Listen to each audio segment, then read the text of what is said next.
You're welcome back to Politics HQ on News Central Television, and we're discussing the newly launched Dangote petrochemical refineries, the largest single-train refinery in the world. And I still have with me Dr. Dayo, Kayode, political analyst, and joining me from Abuja is Desmond, Agboifo, senior advisor and director at Desyton Energy. A warm welcome to you, Desmond. Nice to have you join us on PHQ. Now, Desmond, straight to the business. The timeline for the refinery's full production is a very crucial aspect.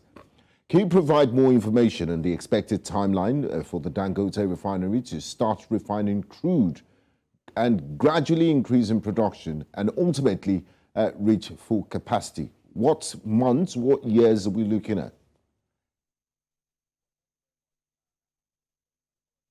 And just the network glitches at the time. And I hope I have enough time to be able to address most of your questions. So yes, to your question, I think it's a good time for Nigeria, ultimately for the fact that we've seen the refinery of Dangote come on stream.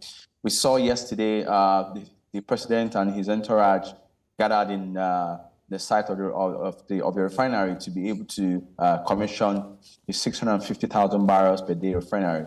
So yes, to your question, the project has gone through its phases as it were, just around about just sometime middle of 2017, when they had all of the first groundwork breaking ceremony, and we've seen a lot of steel work and substructure progress in the process. It's been on record that this particular project has got the largest tonnage equipment assembly in Africa and even in the world. It's quite a huge refinery. So works began in 2017, and the piling works, column works, took precedence just around 2 years after that. And thankfully, it's planned to get its first refining shipment to the market just around middle of July of this year. And that's why we saw just a few days ago, yesterday, where we saw the president come and commission the huge refinery. So it's a good progress for Nigeria. It's a good time where we're struggling with a lot of other issues, which I would address as we continue.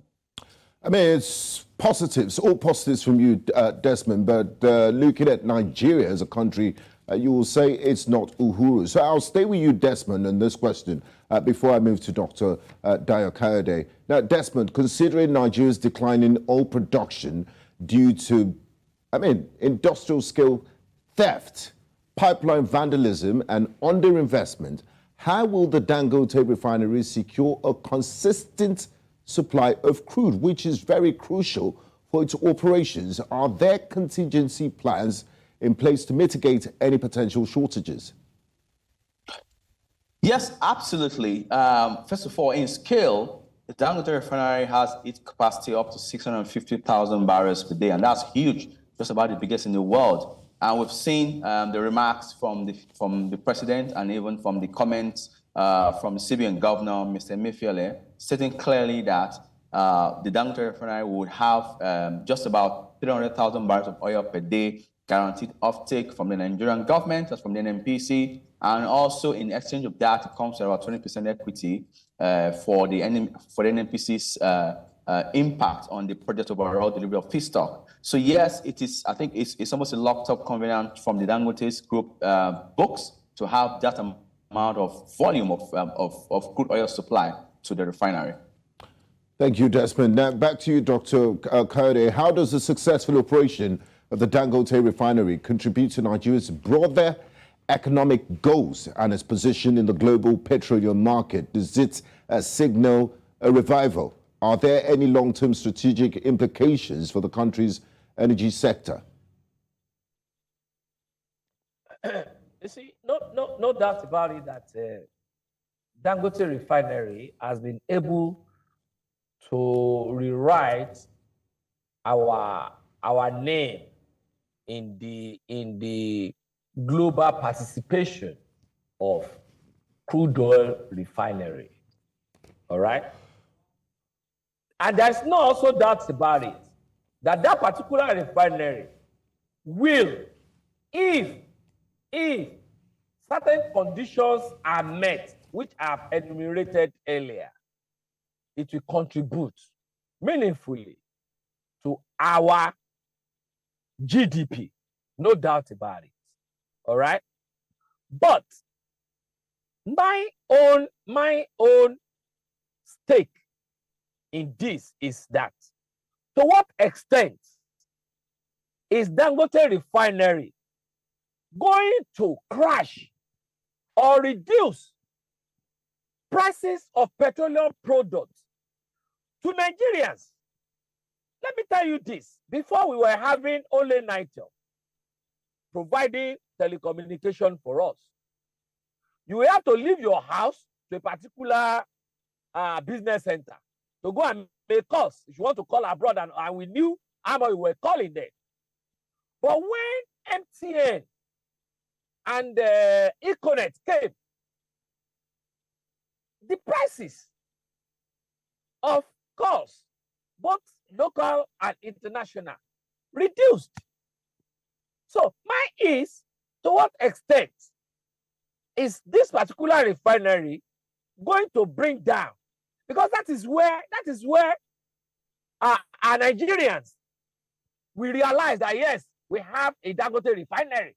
We shouldn't just be having a Dangote refinery in Nigeria by name without savoring the beauty of the economies of scale there.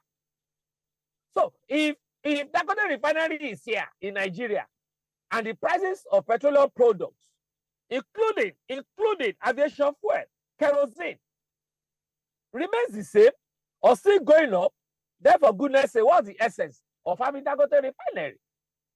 But if it is the other way around, then everybody will be happy, and they will give kudos to it. Not only Dangote refinery, but even to the government.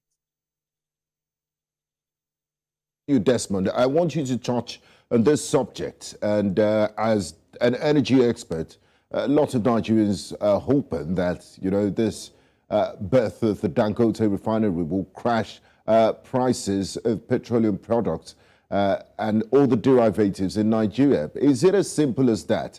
And will the Nigerian government be selling crude oil, and will they be buying petroleum in Naira?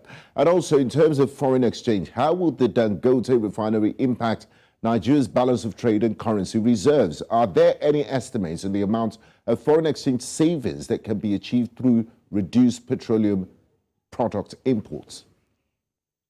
All right. If you look at Dangote refinery, is that question for me? Sorry, it's directed to Desmond, Dr. Kayode. Thank you very much. Yes. Thank you very much, Dr. Kayode, for that note. So yes, so to your question, if I hear you very clearly, the CBN, has said it very clearly that the Dangote refinery will engender foreign exchange savings for the country in excess of $25 to $35 billion annually for the country. And with the scale of what you see in the refinery, it's very clear that our demand for refined products will be, balanced and just to the extent that we can be able to manage the issues around subsidy, which I'll come to that later. But just some numbers per your request. Currently, the country consumes just about 72 million liters per day of gasoline, diesel just about 35 million liters, and aviation fuel just around about 2 million liters a day. And our demand daily in this country for petrol is about 72 million liters. So the Dangote refinery will be able to meet 100% of all our refined product needs in Nigeria. And of course, with some excess of supply to the neighboring countries and the wider world. So I think my position would be that it comes with huge benefits. Of course, for example, during the construction of the project, just in 3 to 4 years, it has brought just about 40,000 direct jobs into the zone where it's been constructed, and it's projected to bring out just about 138,000 direct and indirect jobs post when it's been commissioned from yesterday. So I think it comes with its benefits. However, there are some downsides to that, which of course question around if the refining is in sync with the plan towards accelerated energy transition towards green net zero energy emissions, as we see, and things like that. Yeah, so I think the positives are a bit higher than the negatives in the short term and down to the long term. Thank you, Desmond. Now, back to you, Dr. Kayode. Desmond just said, you know, the Dangote refinery will be able to solve or cater for 100% of our petroleum needs. Nigeria has been pumping millions and billions of dollars into its own existing refineries. There's been money that has been spent on turnaround maintenance, and these refineries remain moribund. Do you think with the birth of the Dangote refinery, we just put the final nail in the coffin of this existing refineries, and what will happen to them? Are we just going to fold our arms and allow this monopoly, which it seems to be, to solve all our energy problems? What will happen? What should happen to those existing refineries that we've spent billions of dollars, taxpayers' dollars, on them? For respond to that area of the rhetorics of the CBN governor. If he's saying it's going to bring us an X amount of foreign exchange, how are we going to see that? It's not today we have been listening to rhetorics in this country.